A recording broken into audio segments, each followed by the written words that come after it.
Hello, everybody, and welcome back to the DawgPound podcast. I'm Alex. And I'm Alex. Oh, we reversed it on you. Got a little Sindiki there. Ooh. Today is a day in December, so this is a December monthly podcast. How you feeling, Alex?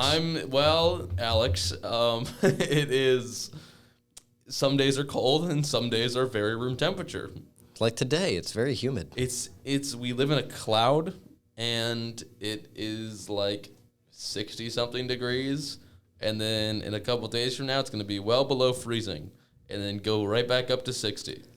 You're an environmentalist, right? Of course. How do you feel about all of this? There are multiple factors at play, some natural, some unnatural, and it's important to realize both. I blame the owls. Why the owls? I don't know. They're sketchy. I love owls. You ever looked at a barn owl? If I had to be They have secrets. If I had to be anything but a human, I'd be an owl. They're pretty chill. Why? Because you have secrets? Maybe. Today we're going to be talking about the crazy holidays. You know, going back to the thing about the little clouds here, I was driving to school this morning and I looked and the mountain was took a little bit off the top. And I was thinking about when I was a kid, I used to think that the mountain was just gone. Yeah. Just gotten rid of it. It just moved. It just moved. I find that pretty funny, and I'm like, man, maybe I wasn't the smartest kid. There's two major landmarks incoming, which is the mountain and Lake Lanier. And this summer, you were there too. Yeah. We went to Lake Lanier all the time. We did go, and we go to Mary Alice a lot as well. Mary Alice Park, we love it. It's great. We used to just go hang out in the little water area where you can go swim and just kind of chillax. There's fish now. I don't remember there being fish before. Yeah, they bit me. Yeah, they bit me too. They're aggressive fish. Aggressive little fish. Aggressive little fish. But that lake, if anyone didn't know, is the largest in Georgia. I have no idea. Yeah, no, it is the largest lake in Georgia. Really? Yeah, which is crazy because it was man-made. Was it? You know it was. I know, but it's for the audience, Right. Explain it. Audience, ask your phone and listening device right now. Was the lake man-made? I'll give you some time. Yes, it was. Well, are you just going to keep saying that, or are you going to explain a bit of a story behind Lake Lanier? I believe it was 1950s, where... Yes. Let's see, I had to pull out my Forsyth County knowledge. You can fact check me on this. I'll be your little fact checker. Yeah, you were actually born here, so you're doing this all off of memory. I believe it was supposed to be a shared water source between Georgia and Tennessee, and they flooded an entire town. I mean, they evacuated it first, but there's an entire town under Lake Lanier. There's a lot of, I guess, folklore against it being haunted. This is also one of the most haunted lakes in America. I didn't know there was a ranking, but it's cool that we're in, I think the top 10. I mean, it's not cool. There's a lot of sketchy things surrounding Lake Lanier. It's cool if you're one of the people who think that's cool. Yeah. Yeah. It was important enough to have a movie. Is there a movie about Lake Lanier? There is. There was a movie about Lake Lanier, a horror movie, I believe. What's it called? All Quiet on the Waterfront? It's called Lanier. Oh, that's a better title. I would say that our town, our little area here, our county is very interesting because, if you're living anywhere in Cumming, you've got a nice suburban town, you've got a mountain, you've got a lake, go up a little north, you've got rural environments, go south, and you're heading towards Atlanta. We got everything all in one place. We're like Springfield from The Simpsons. That is a very apt comparison. Every plot that could happen in this town could happen. And we've seen a lot of them. We've seen a lot of these plots. Our interviewee for this month is going to be Mr. Kevin Whitley. He is currently the longest lasting employee at the Sea House, I believe. Yeah, they just kind of prop me up in a corner somewhere. And Yeah? Yeah. They give him coloring sheets. That's right. Yes. They just feed me once in a while. So how long have you been at the Sea House? Okay. This will be 34 years this year. Impressive. So yeah, it's been a little while. Yeah. Older than me. If I'm not If I'm not mistaken, you even taught my father. Was that correct? Yes, that is true. Oh, how And was I he? actually I helped, well, okay. If you want to go even further back, it was like a couple of years before I actually started full-time teaching here that I was helping Miss Harvey, who was the theater teacher here, help designing sets Nice. for theater and stuff like Yeah. that. And so inadvertently, that's where I met your mother, because she was Oh, a wow. student at that time. She was working all tech theater at that particular time for the Oh. show Elephant Man. Oh yeah, I get. Okay, so because I know a little bit of the story. I thought you met her after she had already came back to start teaching here. I didn't know that you met her as a student. Yeah, she was a student. But then, then I met her years later when she became my student teacher. Wow. When she went back to school to get certified and then became my student teacher through Brunel. Even I didn't know all that. Yeah, no, the line was crazy. My sophomore year, I had you, Mr. Handline, and Miss Walker, which was just 3 generations of being taught by each other, because Mr. Handline taught Miss Walker when she was a student here, and you taught him. So I was just like, I'm just getting the same information passed down. You know, different subjects. I don't know if you taught Mr. Handline, who taught Miss Walker, anything about biology, but Yeah, no, that would be a no. But so what was Central like all those years ago? much smaller, I have to say. It was interesting because at that particular time, my wife and I were living in Marietta when I first started full-time teaching up here. And so I drove from Marietta in my little Isuzu pickup, my little 5-speed, and would come up to Forsyth County every morning, heading up 400. It back then didn't have nearly the traffic you've got now. I mean, it was like just breeze on up, stop Dirt by road. stop by Dunkin' Donuts, get my little crawler and my little coffee, and just sit and just kind of chill all the way up 400 to get here to FOCO, and not an issue. And what's interesting as far as talking about like students, the different types of little cliques and niches and all that kind of stuff within a school. Here at that particular time, you either had FOCO people or you had skater people. That was it. That's funny. You had 2 types, and that's all you had. So, yeah, it was an interesting. So, needless to say, there's been a major transformation in the population, in the dynamic, the demographic, whatever you want to call it, to this whole county, this whole community, We have as like well as just the school. 30 elementary schools now in this county, which is like crazy. insane. Oh, yeah, it was insane. Yeah, see, when I first started teaching here, it was just South was only like a year or 2 old. That's it. So it was Central and South. That was it. Yeah. Yeah. And then in 95, North opened, And so I had to, because the county, I had the first period, I had to go up there and teach 1 class of art in the morning, first Okay. period. And then I had to come back to Central for the rest of the day. And Rough. yeah, I mean, it was great. I mean, it was no big deal. They didn't have enough enrollment of students yet to hire a full-time art teacher at that time. Yeah. So that's why I had to go up there for a period and come back here. But I only had to do it that 1 year. And then later on, then West opens, and then, Lambert, and Denmark, just explode all over the place. Yeah. So, but that was late 90s.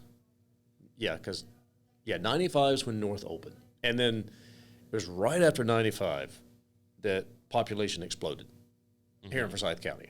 And that's when it just, because taxes were cheaper. Yeah. People were moving out of downtown Atlanta or closer into Atlanta because taxes were cheaper, property was cheaper. Not anymore. Can't say that. But Grew too fast. yeah. And so, it exploded because there were houses popping up all over the place. So, my wife and I, we built our first little house, a little 1,300 square foot little house here in FOCO. At that time, we paid like $88,000 for it, Wow. which is nothing. Yeah.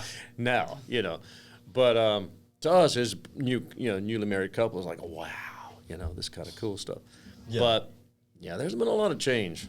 So what major changes have happened at Central that you've been here for that had the biggest impact?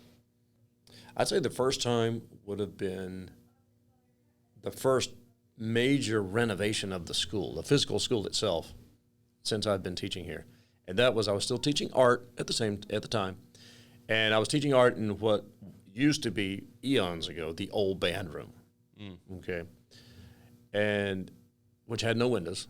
Where was that now? Okay, Relative to the map? Gosh, you're asking. Sorry. Well, okay.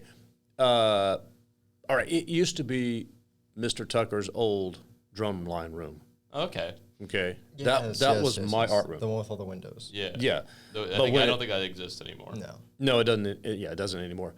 But originally, it was that same space, but had no windows. Mm-hmm. So you can imagine an art room with no windows. Yes, nice. Prison art. Yeah, pretty much. And I remember sitting there because at that time in the cafeteria you had those old fold up, metal trimmed out folding tables that was in the cafeteria. Well, the art room, I got all the leftover tables that were either bent, bowed, warped. Perfect for art. Each one's a death trap, but you put a Band-Aid on it and go for it. And so all these tables in there, when they're packed in this little dark, dismal art room. And I remember Aline Gill, who was the superintendent at that time. She became superintendent. And she was touring schools and stuff like that. Yeah. And so she and her entourage were touring Central, and she came in and looked at, I just remember looking at her face. She came in there, looked in, she turned around, she looked up, she looked at the tables. Then she turned around and started walking out the door, and turned right around, snapped around, and said, "Get him whatever he needs."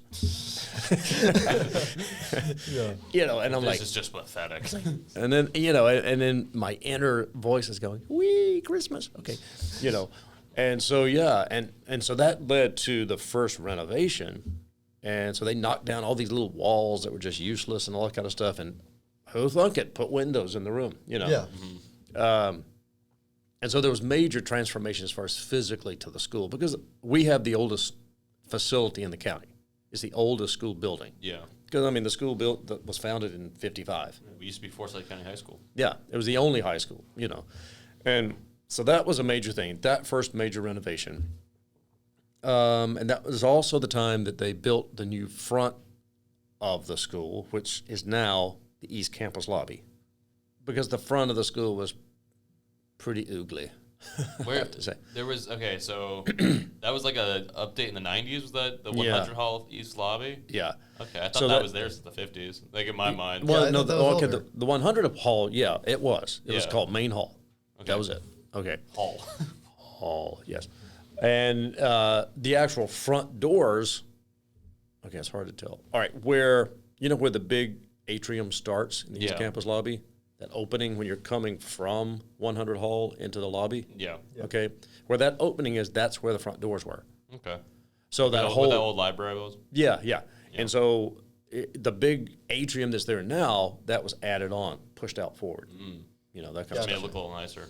Except I always kind of question what they were thinking, because we love the new renovations, but there's like every color brick imaginable all over it. So we're like, okay, somebody just found either a discount sale on leftover That's why brick. you got the renovation. And yeah, so they have all these blocks and bricks of every possible color you can imagine, and we're like, oh, okay, nice choice, but Something that never really made sense to me with that lobby is you look up, it's stained hardwood on the top of it. I was like, this doesn't look very fitting. I mean, like, I'm fine with it. I got no I always opposition. kind of liked it for some reason. Yeah.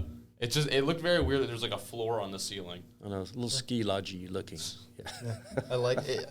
It was always much bigger than I thought it was, so I just look up and be like, "Wow, Yeah. big." I know, but Little so things that impress as far you. as all the major renovations to the physical building have made a huge impact, because everything was a result of the growing population Yeah. and all the new programs. Like I said, I tell students all the time, oh my God, when I was in high school, I didn't have a fraction of the opportunities and things that are offered, all the different electives and programs and stuff like that. It's like, geez, Yeah. This is it's like a community college almost. No, it really is. It nice. is. Yeah, I definitely appreciate that. And personally, I like the spread open campus. Yeah. I know from a security, especially these days, I understand, from a security standpoint, it's like, nightmare. Mm-hmm. All these little buildings and open and all this kind of stuff. But as far as that, I don't know, that academic vibe that, I think it's just kind of cool. Yeah. I like being having to go outside every time to get. I mean, okay, there's some days, like maybe today, that I am not happy to be outside, but like there is options to just take the hallways. And Didn't it snow once during our freshman year? Maybe. I think it didn't like stick, but there was flurries. It's been a while since we've had like major snow. Yeah, unfortunately. But no, yeah, we've had that where everybody's trekking through the snow across the field, practice field, and stuff like that. Yeah. So. And I see the new Winkler administration has finally sawed on the random mud pile. And before the new building, the stub and all that was built, you had to go outside. Yeah. There was no choice. I briefly remember that point. Between East and West Campus. Yeah. Because West Campus used to be Otwell Middle School. Mm-hmm. Which is where we're right now. Were we in the... So that was the reason... Yeah. There was an East and West cafeteria. It was because they got Otwell. Once Central absorbed what is now the old Otwell facility. Did we determine that we were in the kitchen area? Yeah, that's what I was, because we have a loading dock right here. We're in the 1160 building. This is soon not going to be ours as of next year, but I've always considered this to be where the West cafeteria was. I have no confirmation of that. Let me think. Yes. Correct. You are correct. Yay. Because in the very front, when you first come into this particular building, yes, that was the library, the media center. Then directly behind the media center was the cafeteria. Okay. Which would be this area.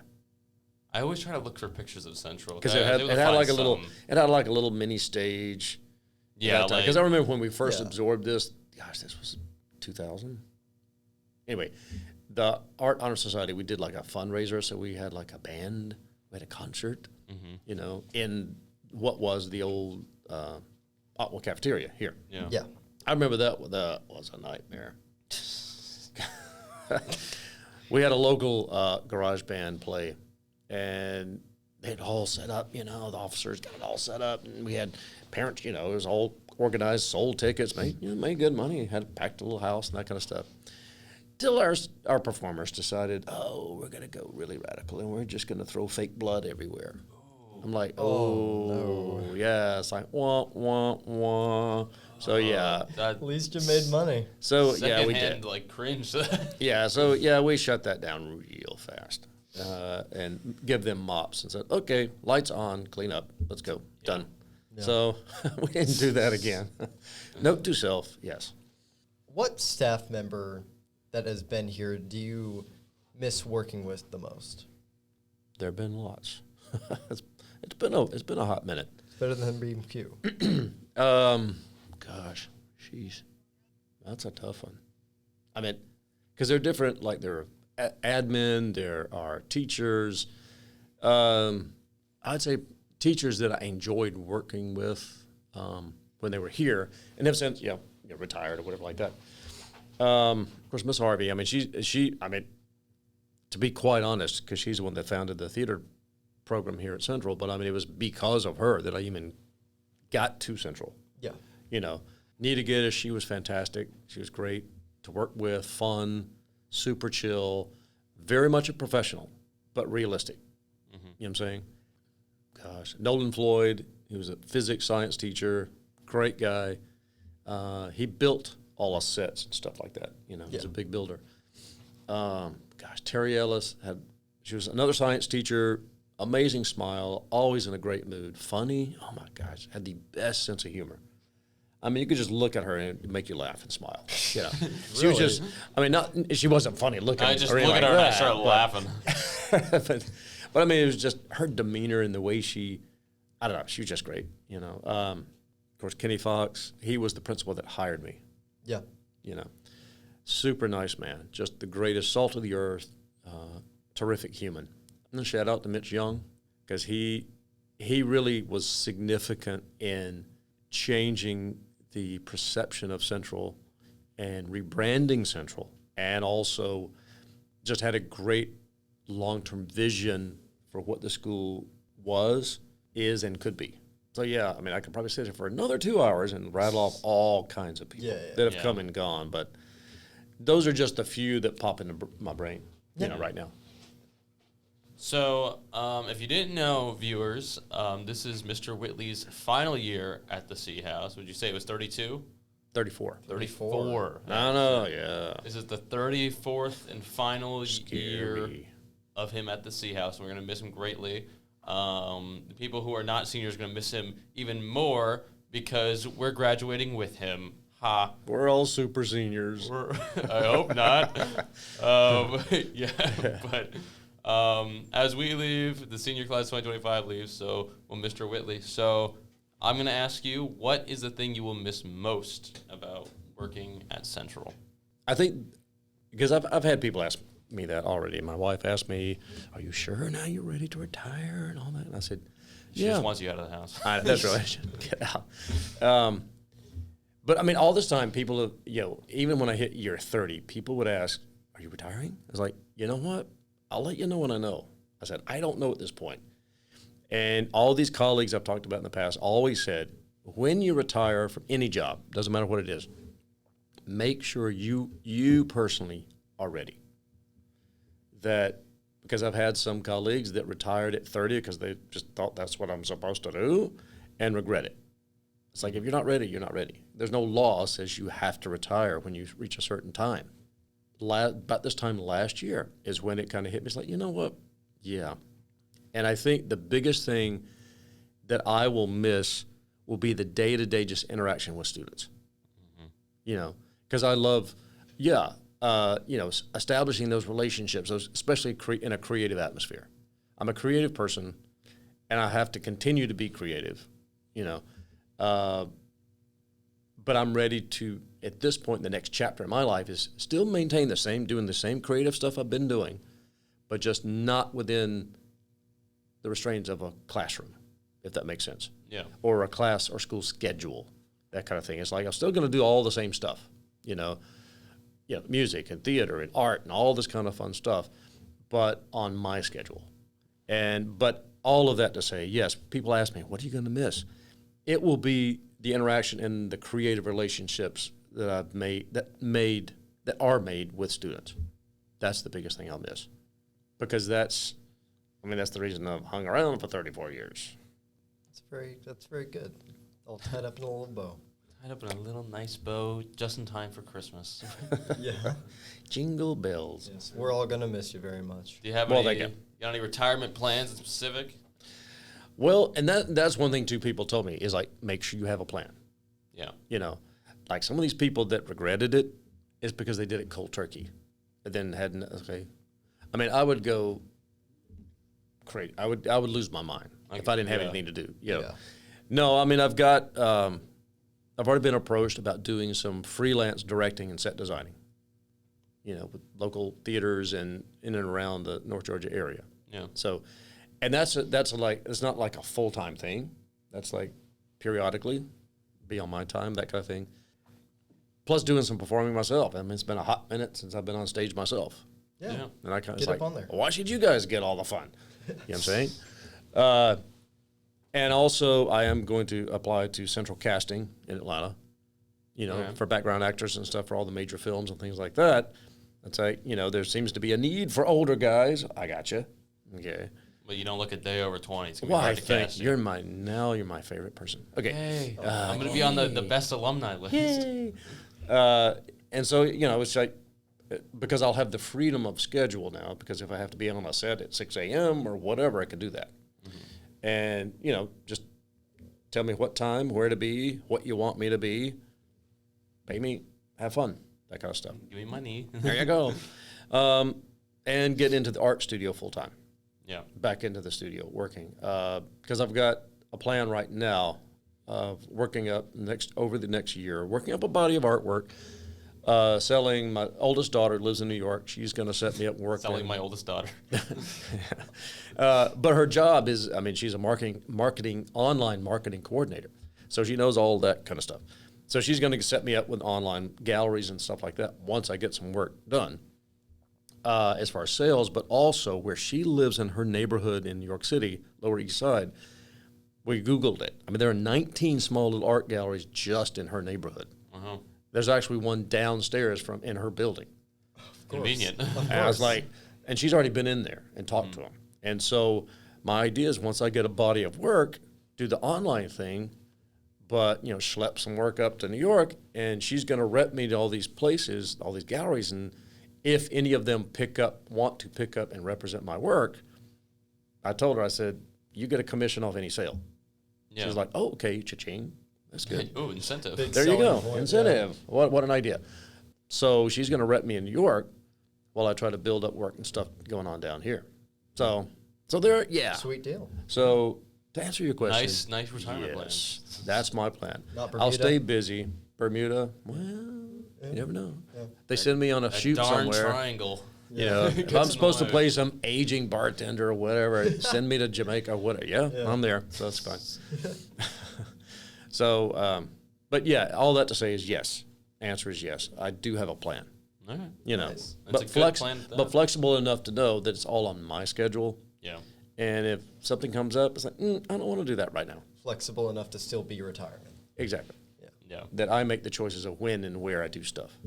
Thank you so much for being on our podcast, Mr. Whitley. It's been great having you, and you've given us a really comprehensive view of what Central was like before we, or even the generation before us, was here, while providing some very interesting tidbits about Central's, what's the term for it? Evolution. Longest reigning faculty member. Yeah, I gotta get the cartography skills out and start making maps off of what he said. I'm like, okay, so where was like the? Oh yeah. We could do a whole series.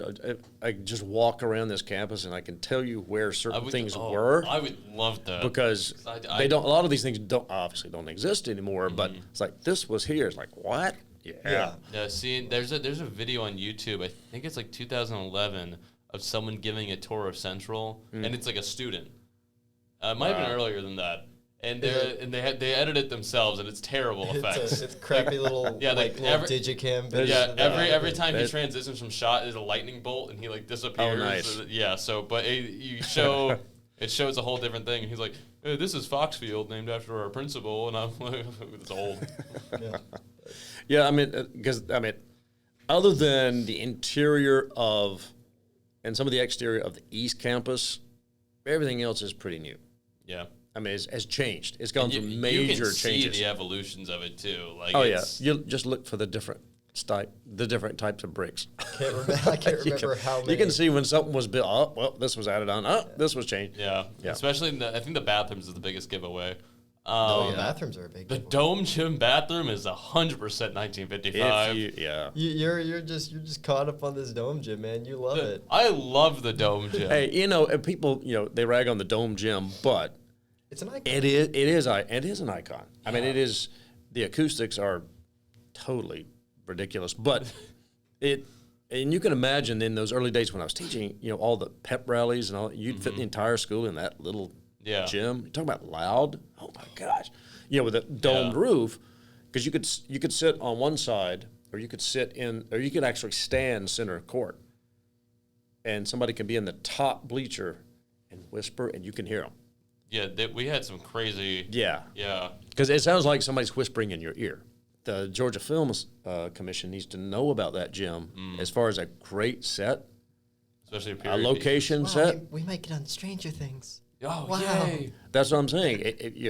Because nobody has a gym like that. Yeah, no. And I don't even know if the Georgia Film Commission even knows it exists. We gotta let them know. But I'm going to say, if location scouters and all that kind of stuff need to know about this gym, especially the interior, if you've got a 1950s or 60s basketball game, boom. Yeah. You're good. They have us in gym. They have us like run up the bleachers, and they're all made out of wood, so you feel and hear them creak and whatnot. But I have to admit, though, the most epic pep rallies, because of all the wood. Yeah. Beating on the bleachers. I gotta imagine. Loud. Oh my God, it's insane. I hope that's a historical building that like gets in the historical buildings thing. So because like Fowler House is like that, and I think the 111 Pilgrim Mill. Yeah.